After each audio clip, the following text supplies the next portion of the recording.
First question is, what is Internet of Things? So in the most simple terms, Internet of Things is when we connect everyday physical devices and things to the internet. So different researchers and institutions have attempted to define IoT in many different ways. So over the next couple of slides, I will go through some of the definitions. However, it is very difficult to pick which definition is correct or wrong. So mostly it's about how people look at IoT from their own perspective. Therefore, what you need to remember is that there's no clear definition, and it is not necessarily useful to try to come up with a particular definition. However, you can get an idea when we talk about everyday objects connecting to the internet. You can think about like a smart plug, microwave, washing machine, coffee machine, recycle bins, or even vehicles and trucks. So anything, a physical object that previously has not been connected to the internet and now it is connected to the internet, and it can communicate back and forth with other devices as well as the humans, we generally broadly call them the network of networks as Internet of Things. The easiest way to understand Internet of Things is to understand what are the minimum requirements that need to be present in order to call them Internet of Things. So roughly speaking, to call something Internet of Things or IoT product or device, first you need to have the thing, a physical object. And then within the physical object, there has to be some kind of computation involved. It could be very, very small thing like have a timer or some kind of a motion sensor, something like that, very small, but some computation capability. And after that, we need to have a way to communicate with internet. So this could be direct communication like 3G or Wi-Fi, but it could be like short-range protocols like Bluetooth, where the device communicate with another device, more like a router, who does have the internet connection, but the physical device we are talking about does not have. So it uses the Bluetooth to communicate to another device who has a capability that can communicate with the Internet of Things, and then reach to internet and sending messages back and forth. So it does not necessarily say that the device has to directly connect to the internet. And also, when a device has some kind of an intelligent behavior within that, including the computation, we broadly call it computational intelligence. As we discussed earlier, the term IoT is quite vague, and the description or the explanation you get is dependent from whom you ask. For example, in this figure, we have this scenario where different blind people, or their eyes are closed, and then they touch the particular object and then try to explain it. So the overall the object is here an elephant, but depending on the area they touch, or the task, or the ears, or the legs, or the tail, each might have their own explanation, assuming that they can't see what it is. Because it is too broad and too large, everyone has have their own perspective or own lens they look at IoT. So there are people who look at IoT from security point of view. So they will either do research or they focus as a security domain or a security problem. Some other people might look at from the sensors and circuits, and others architecture, data analytics, or some other people who are we call makers, who try to tinker or make different IoT solutions in a very quick and dirty way, to improve their productivity or productivity around them. So we call do-it-yourself kind of people. So there are software developers, researchers, engineers looking at these from their own experience and lenses. So that is why I previously explained that there is no clear definition, and then the explanation you get based on the person and their expertise and their background. Therefore, it is important to understand it will be very difficult for a single person to specialize in IoT in all areas. So this is the introduction course, and once you finish this one, you might be interested in specializing and focusing on one particular area and then dig deep into that. But in this course, we will be broadly going over all these areas to explain what they are and introduce to you. And then if you are interested in a particular area, then you can go and learn yourself. Now I want to introduce you to a few different definitions about Internet of Things. So first definitions come from research domain, from our researchers.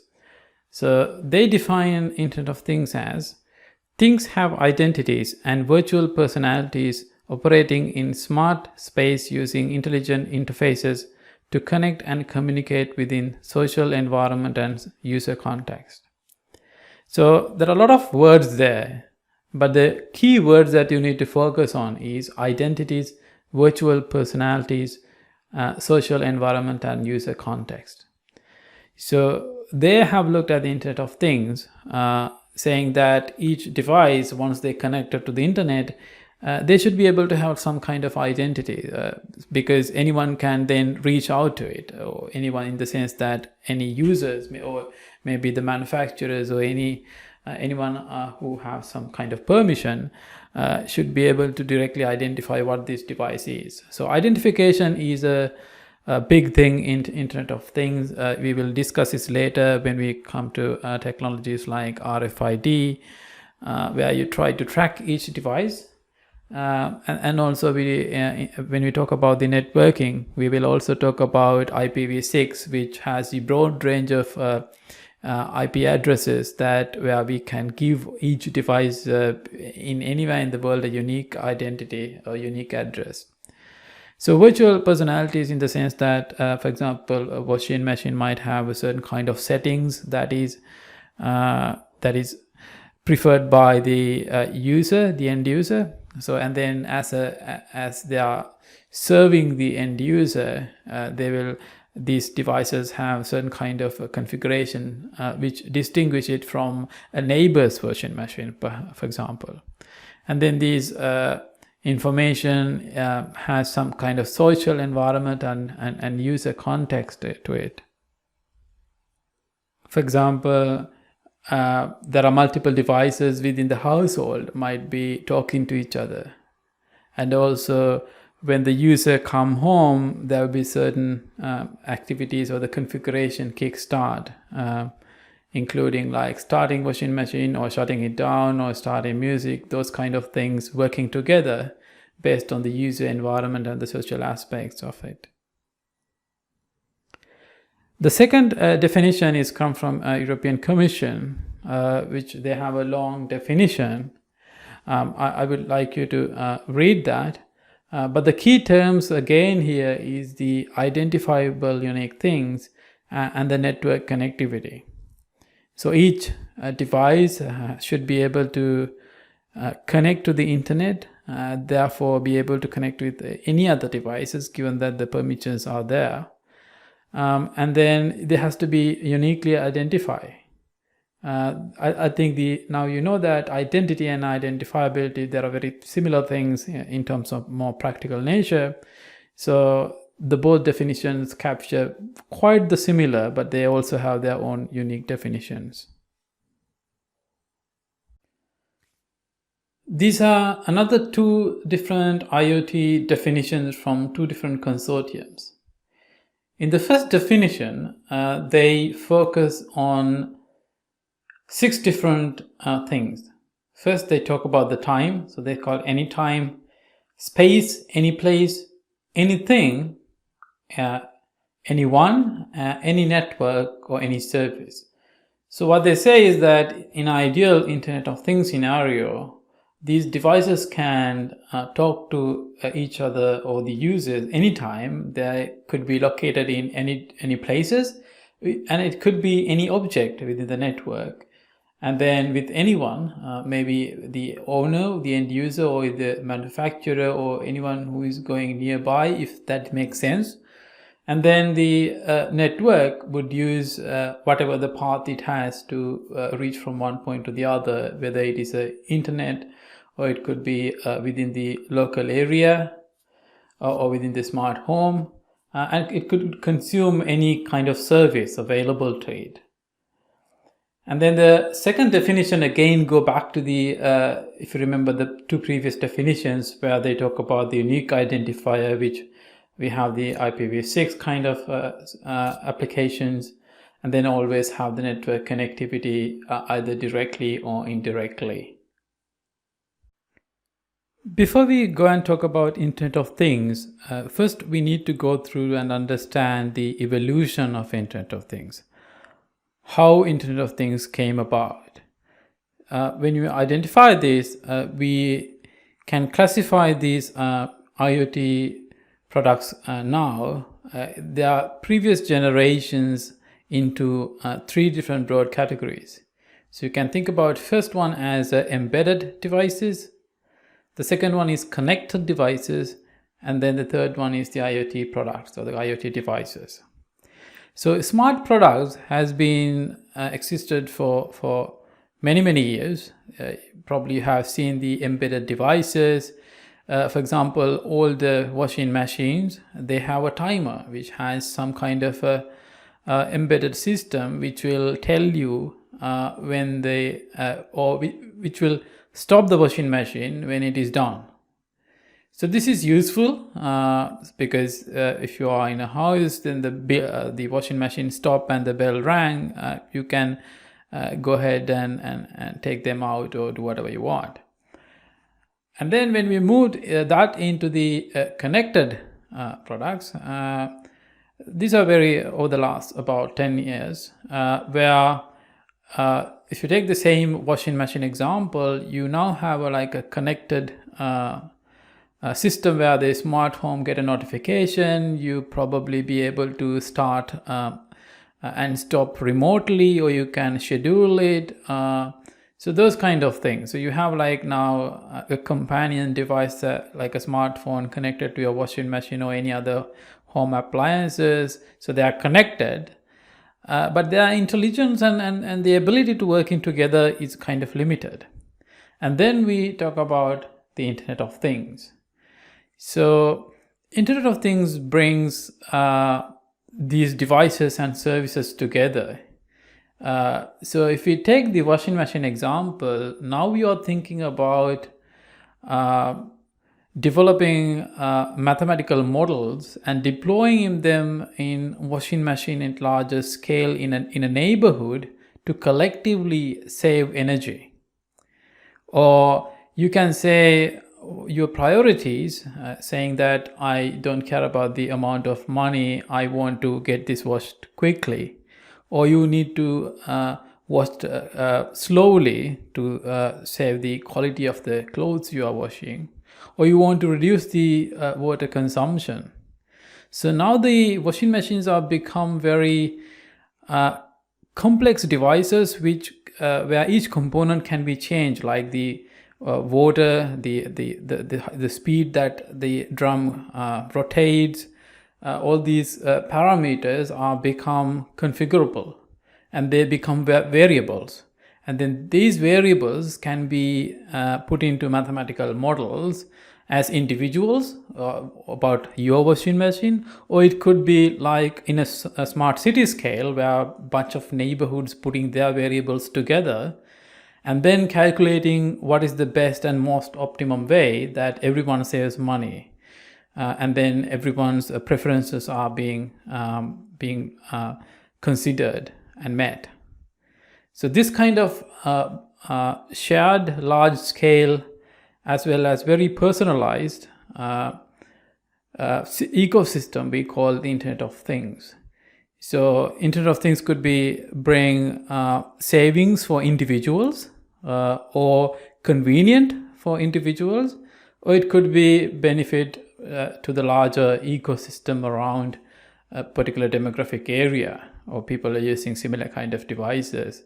Because if you know that if you look at the energy consumption, if everyone puts their washing machines or any kind of electrical appliances at the same time, it will increase the load for the energy grid, which is a significant issue. But if you automatically distributed them across a long period of time, that saves everyone's energy. But that kind of scheduling should not be a burden for an individual, because we don't want to invest our time to save energy for everyone else. But if the devices can talk to each other, can come up with a schedule that does not harm or go against the preferences of the individual owner, but also as a whole they can work together to save energy or reduce load on the grid, that would be a great thing. So that is kind of intelligence and cooperation are the ones that we're specifically looking in Internet of Things beyond just connected devices.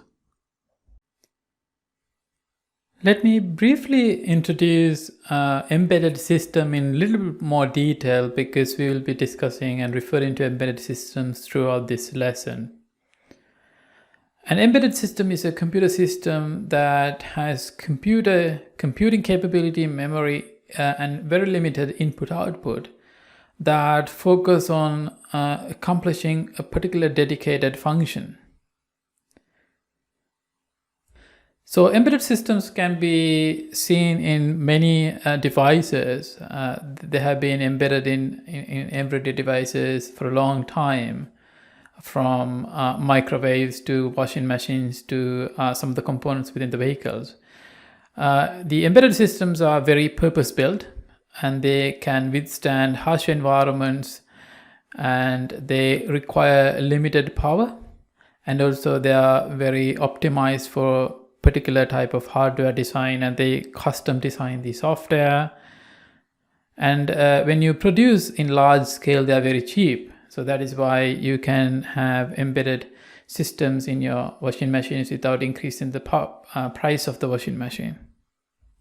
And the cost of the embedded systems increase if you want more and more power. So you usually try to select and program the least powerful embedded system that can sufficiently perform a particular task, not more than that. So that is the embedded system. And then we see in IoT, this has substantially changes, and increasingly more and more complicated programs are developed within IoT domain compared to the embedded systems. Previously, we looked at the evolution of Internet of Things from moving from embedded devices to connected device to Internet of Things. But from networking perspective, you can also see a different type of evolution.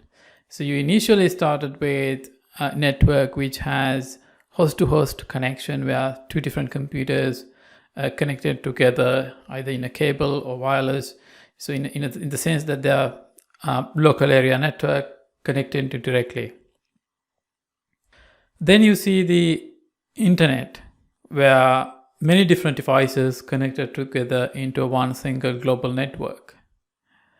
And then follow up that, you saw that mobile devices are getting connected to the internet rather than having traditional and laptop kind of computers.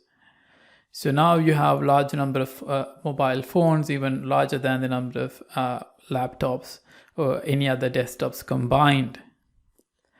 After that, you see some kind of virtual entities or social entities, are people getting connected to the internet. For example, social media play a vital part, where you seems to have a virtual presence or a virtual identity in addition to the devices. So now you have the computers, mobiles, and people connected to the internet. And then the Internet of Things, where you bring a whole bunch of different devices. So you still have the social media and the mobile phones and the computers and tablets, kind of mainstream devices.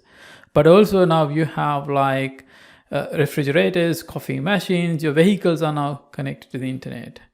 So this is the evolution where you start from a couple of computers connecting together to now we have different type of devices connecting together into one single network. So this is what we call the evolution of the Internet of Things systems.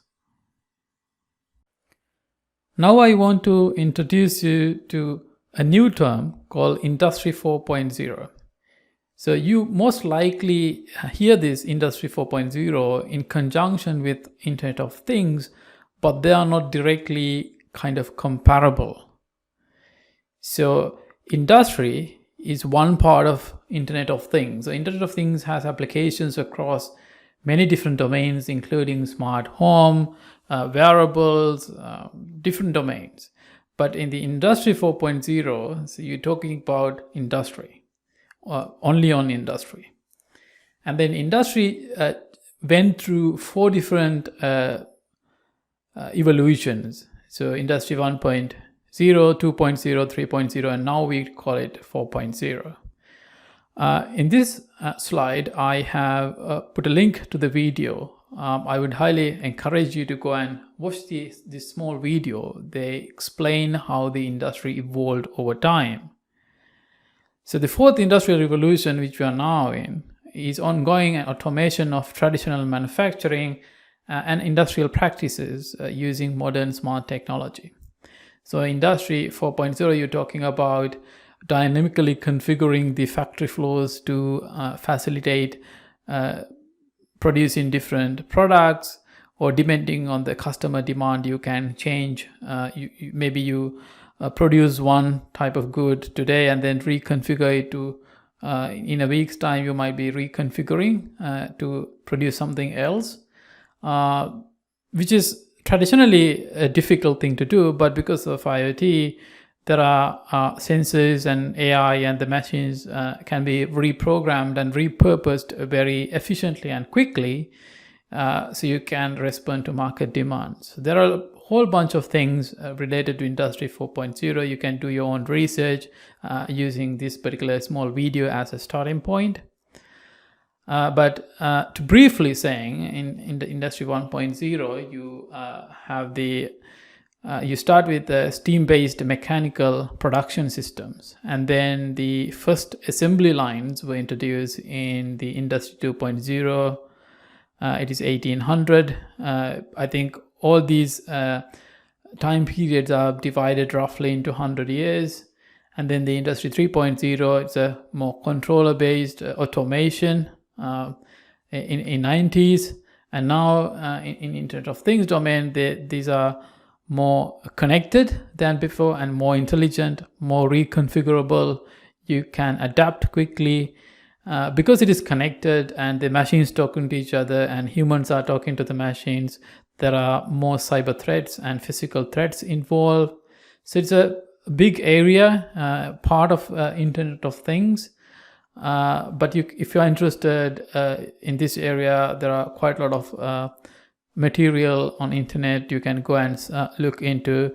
But in this particular lesson, I just want to introduce that there is something called Industry 4.0, which is kind of inspired, or the technology underneath is pretty much Internet of Things.